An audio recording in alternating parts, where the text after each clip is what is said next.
Alzheimer हा एक मेंदूचा विकार आहे.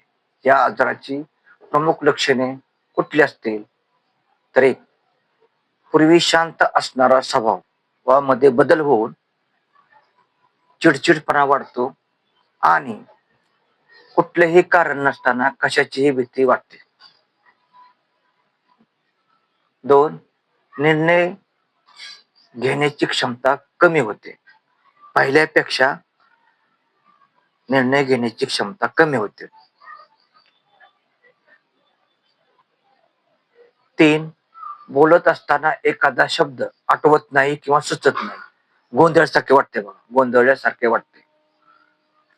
तसेच स्मरणशक्ती कमी होते. हळूहळू स्मरणशक्ती कमी होते.